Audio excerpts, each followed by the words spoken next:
전능하사 천지를 만드신 하느님 아버지를 내가 믿사오며 그 외아들 우리 주 예수 그리스도를 믿사오니 이는 성령으로 잉태하사 동정녀 마리아에게 나시고 본디오 빌라도에게 고난을 받으사 십자가에 못 박혀 죽으시고 장사한 지 사흘 만에 죽은 자 가운데서 다시 살아나시며 하늘에 오르사 전능하신 하나님 편한 자 계시다가 저리로서 산 자와 죽은 자를 심판하러 오시리라. 성령을 믿사오며 거룩한 공예와 성도가 서로 사는 것과 죄를 사해 주시는 것과 몸이 다시 사는 것과 영원히 사는 것을 믿사옵나이다. 아멘. 찬송가 251장 찬송하시겠습니다.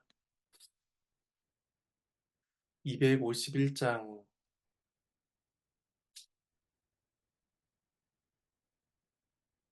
1절과 4절을 찬송하시겠습니다. 함께 찬송합니다. 놀랍다 주님의 큰 은혜 우리의 죄를 속하시려 갈보리 십자가 위에서 어린 양 보혈을 흘렸네. 주의 은혜 우리의 죄를 다 씻었네. 주의 은혜 우리의 죄를 다 씻었네. 비할 수 없는 그 은혜를 믿는 자에게 거저 주네. 형제여 주 앞에 나와서 거짓체 말고 곧 받으라. 주의 은혜 우리의 죄를 다 씻었네. 주의 은혜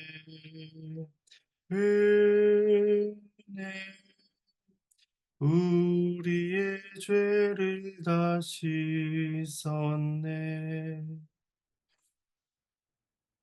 네, 함께 보실 말씀은 예레미야 40장입니다.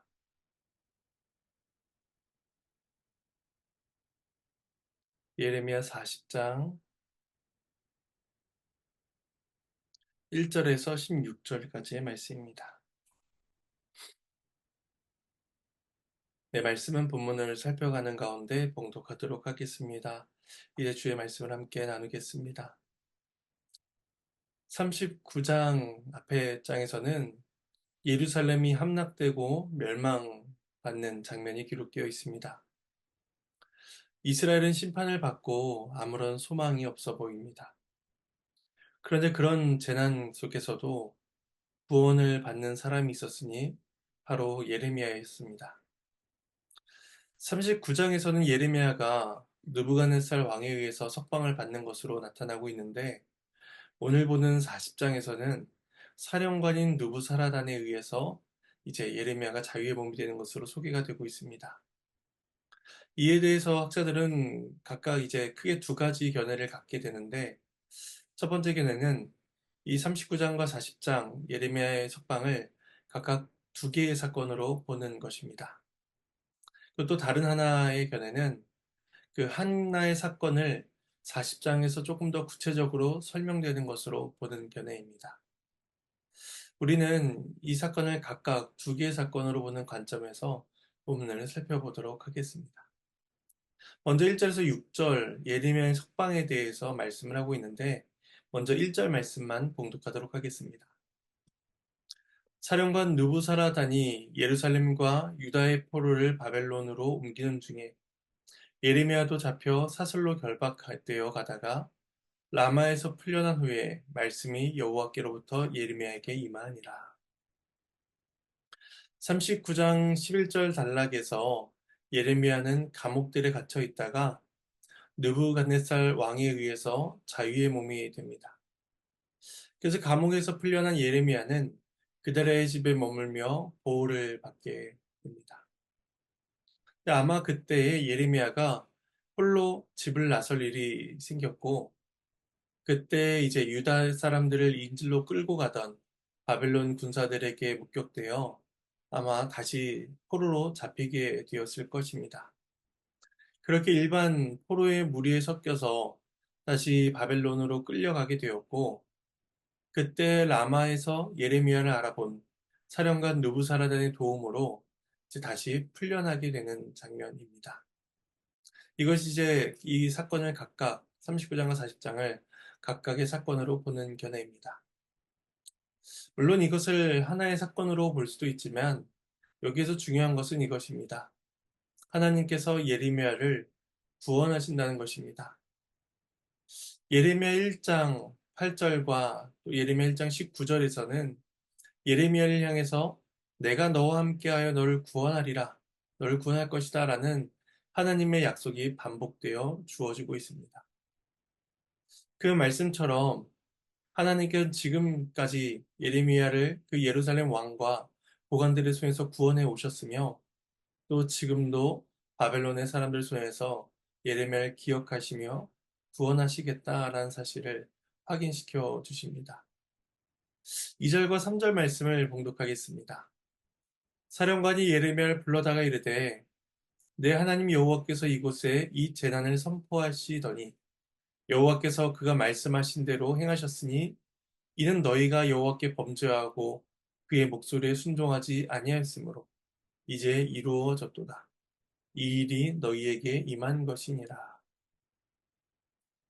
이제 느부사라사는 예레미야가 선포했던 여호와의 말씀을 동일하게 인용하고 또 여호와의 말씀대로 모든 일이 이루어졌다라고 말을 합니다. 표면적으로는 국가 간의 전쟁이었고 또 바벨론 군대가 유다를 멸망시킨 것이었지만 이 일의 모든 근본적인 원인에는 하나님의 심판이 있다는 것입니다. 그리고 하나님께서 이와 같이 행하신 까닭은 이스라엘 너희들이 하나님께 범죄하여 순종하지 않았기 때문이다 라고 말을 덧붙입니다. 이 느부사라단의 말은 유다 백성에게 예언을 했던 예레미야의 선언과 정확하게 일치하는 것이었습니다. 이방인인 그가 얼마나 분명한 신학적 이해 속에서 이러한 말을 했는지는 알 수가 없습니다. 분명 그는 하나님을 경외하는 이방인도 아니었고 또 하나님께서 그를 통해서 선지자적인 선언을 한 것이라고 보여지는 것도 없습니다. 다만 우리가 생각해 볼 수 있는 것은 느부사라다는 바벨론의 사령관으로서 유다에 대한 정보를 계속해서 얻고 확인할 수 있었으며 그 결과 예루살렘에 대한 예레미야의 예언도 알게 되었을 것이다 라고 추정을 해볼 수가 있습니다. 어찌되었든 이방인 사령관인 그가 선지자의 말을 인용해서 이 사건을 설명하는 것은 매우 놀라운 일이다라고 할 수가 있습니다. 유다 백성들은 거듭해서 주어진 하나님의 예언에 귀를 기울이지 않았지만 이방인 사령관은 그 내용을 들었고 기억하며 지금 그것을 말하고 있는 것입니다. 이 일이 일어난 모든 것이 너가 예언했던 대로 하나님께서 행하신 일이다 라고 그렇게 말을 하고 있는 것이죠. 현재의 상황을 설명한 그 느부사라다는 예레미야에게 선택의 기회를 제공합니다. 그것이 4절에서 6절 말씀을 통해서 확인됩니다. 말씀을 봉독합니다. 보라 내가 오늘 내 손에 사슬을 풀어 너를 풀어주노니 만일 내가 나와 함께 바벨론으로 가는 것을 좋게 여기거든 가자 내가 너를 선대하리라. 만일 나와 함께 바벨론으로 가는 것을 좋지 않게 여기거든 그만두라. 보라 온 땅이 내 앞에 있나니 네가 좋게 여기는 대로 옳게 여기는 곳으로 갈지니라 하니라.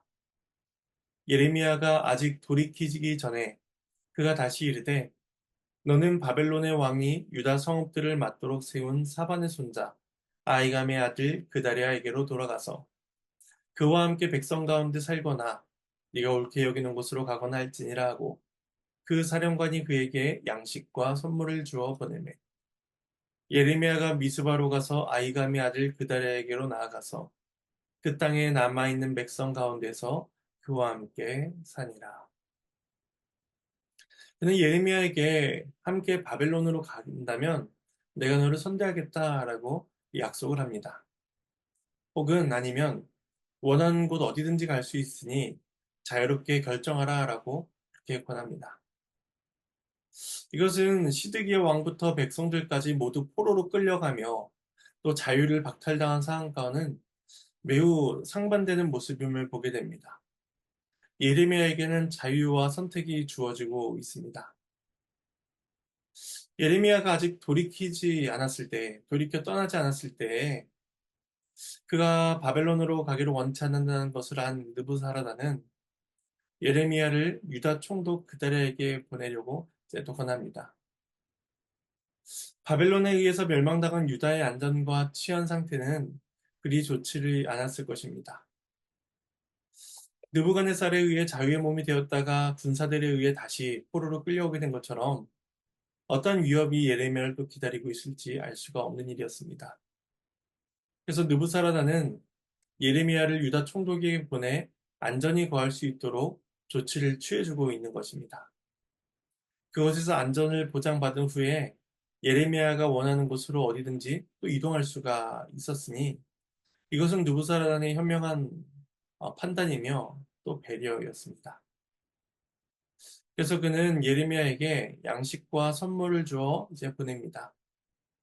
하나님의 선제를 박해했던 유다 백성들과는 달리 이방의 군대 사령관이 그에게 여전히 호의를 베풀고 있는 것입니다.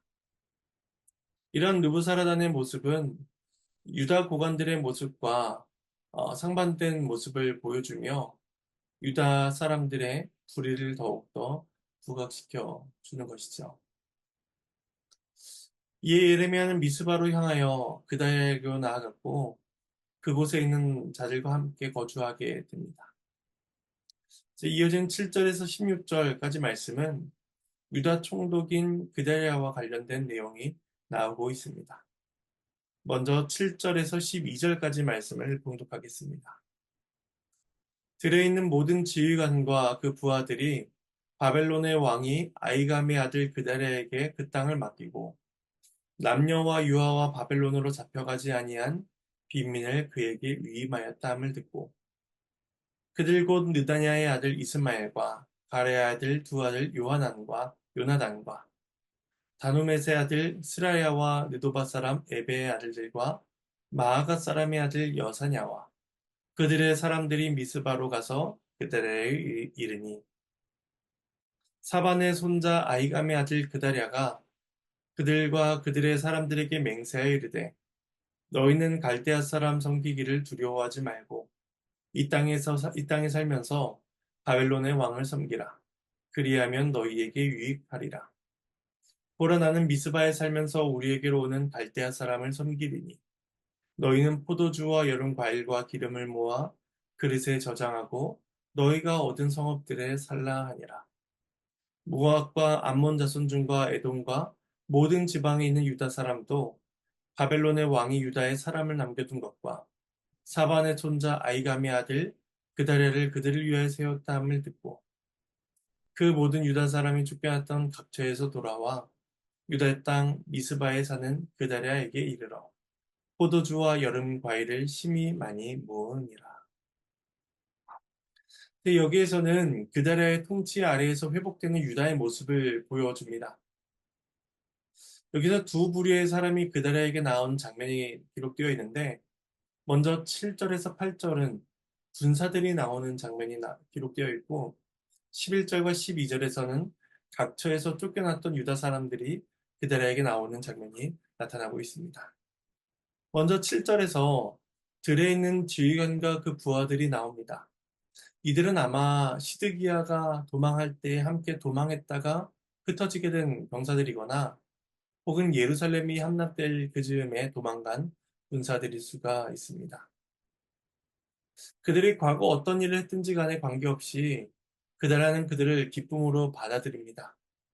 그렇게 함으로써 유다 지역의 평화를 도모할 수 있었기 때문입니다. 8절에서는 그 사람들 중에 대표적인 인물들의 이름을 언급합니다. 여기선 두 사람을 주목할 필요가 있는데 한 명은 이스마엘이고 다른 한 명은 요하난입니다. 후일에 이스마엘은 그달랴를 암살하게 되고 그리고 요하난은 그런 이스마엘의 암살 계획을 눈치채고 자신이 이스마엘을 제거하겠다라고 그달랴에게 요청했다가 거절당하는 일을 겪게 됩니다. 그래서 이후에 요하난은 유다 땅에 남으라는 예레미야의 권고에도 불구하고 남은 유다 백성들을 데리고 애굽으로 망명하는 사람이기도 합니다. 이제 들에 있던 군사들이 모여서 미스바에 있는 그달랴를 찾아갑니다. 그러자 그달랴는 바벨론을 섬기는 것을 두려워하지 말고 이 땅에 살면서 바벨론 왕을 섬긴다면 너희에게 유익하게 될 것이다 라고 권고합니다. 그리고 그는 자신이 앞장서서 갈대아 사람 섬기겠다 라고 말하며 그들에게는 포도주와 여름 과일과 기름을 모아 저장하라 라고 명하고 있습니다. 그들의 이러한 행동은 유다의 재건을 앞당기고 또 나라의 안정을 도모하기 위함이었습니다. 그들은 하나님의 공의로운 심판을 받아들였고 그 상황 속에서 자신이 할 수 있는 일을 찾아서 노력하고 있는 것이죠. 그리고 11절과 12절에서는 그다레를 찾아온 두 번째 부류가 소개되고 있습니다. 그들은 바벨론의 공격을 피해서 주변 나라로 피신한 백성들이었고 또 유다의 소문을 듣고 미스바로 나오게 됩니다. 그리고 그들이 미스바에 머물며 포도주와 여름 과일을 심히 많이 모았다라고 기록하고 있습니다.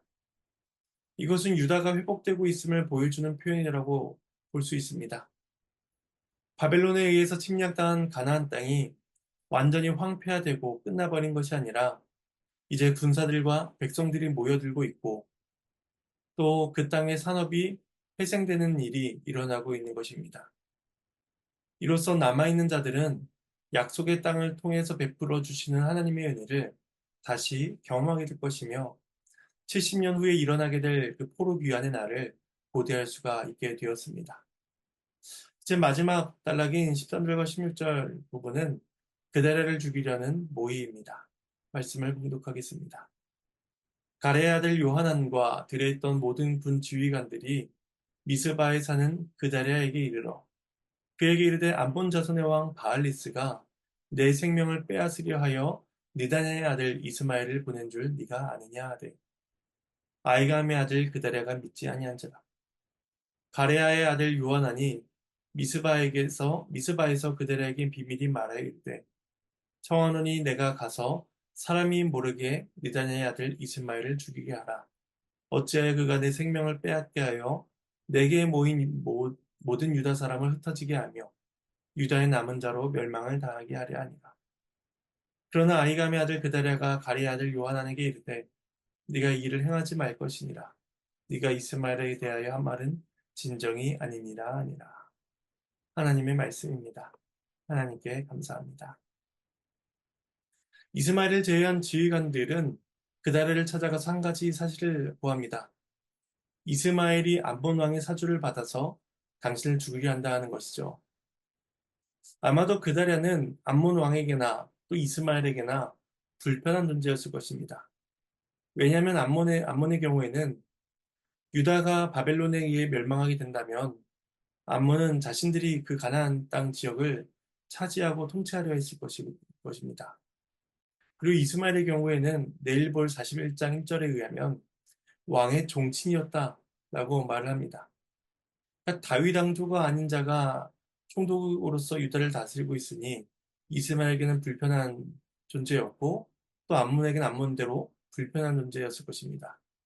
그러니 그들은 그대레가 사라지기를 원했을 것이죠. 이런 암살 소식을 전하며 요하나는 자신이 이스마엘을 먼저 죽이겠다라고 말을 합니다. 하지만 그대레는 요하난의 요청을 거절하고 그의 말을 신뢰하지 못합니다. 그리고 이제 그달의 죽음과 그 이후에 일어난 일은 내일 본문을 통해서 확인하게 될 것입니다. 우리는 여기에서 예레미야가 나타나지 않는다는 것을 보게 됩니다. 그다레나 요하나는 그 암살 사건과 관련해서 예림의 뜻을 묻지 못하는 그런 어리석은 모습을 또 보이고 있습니다. 하지만 우리는 오늘 본문 속에서 한 가지 사실을 또 보게 되는데 그달을 중심으로 일어난 그 유다의 회복입니다. 이런 유다의 회복은 이스라엘 향한 하나님의 긍휼을 보여주고 있다는 것입니다. 하나님은 죄에 대해서 진노하시지만 진노 중에라도 그들을 향한 긍휼을 잊지 않고 계십니다. 황폐하여 생명을 소망할 수 없는 그곳에서 포도주와 여름 과일이 심히 많이 모여지는 일은 이스라엘에게 베풀어진 하나님의 사랑을 가르쳐 줍니다. 이처럼 자비와 긍휼이 무한하신 하나님께서 우리의 하나님이 되시며 또 우리의 아버지가 되어 주십니다. 우리는 그리스도 안에서 하나님의 무한한 공의와 사랑을 확인해야 할 것이며 또 그 은혜를 찬양하게 될 것입니다. 구원의 아무런 공로와 이유를 찾을 수 없는 우리의 메마른 심령 속에서 하나님께서는 그리스도를 통한 생명의 소망을 우리에게 보여주십니다. 우리 안에서 구원의 많은 열매들이 맺혀지게 될 것이며 또 하나님을 향한 많은 영광의 이유들이 영광을 돌리는 많은 근거와 이유들이 나타나게 될 것입니다. 그것들을 보며 하나님께 큰 영광을 돌리며 찬양하는 삶이 되어야 할 것입니다. 오늘 하루도 복된 삶이 되기를 간절히 소망합니다. 제가 잠시 기도하겠습니다. 하나님의 은혜에 감사를 드립니다. 아무런 소망이 없어 보이는 그곳에서 또다시 생명의 소망을 갖게 하셨듯이 우리의 메마르고 완악한 심령 속에서도 하나님께서는 구원의 소망을 경험하게 하셨습니다. 그리스도 안에서 이 사실을 우리가 확인하게 하시고 성령 안에서 그 생명의 풍성함을 누리며 살아갈 수 있도록 도와주시옵소서. 감사를 드리옵고 이 모든 말씀 예수님의 이름으로 기도합니다. 주님께서 가르치신 기도로 마치겠습니다. 하늘에 계신 우리 아버지여 이름이 거룩히 여김을 받으시오며 나라가 임하시오며 뜻이 하늘에서 이루어진 것 같이 땅에서도 이루어지리이다. 오늘날 우리에게 일용할 양식을 주시옵고 우리가 우리에게 죄진 자를 사하여 준 것 같이 우리의 죄를 사하여 주시옵고 우리를 시험에 들게 하지 마시옵고 다만 악에서 구하시옵소서. 나라와 권세와 영광이 아버지께 영원히 싸움나이다.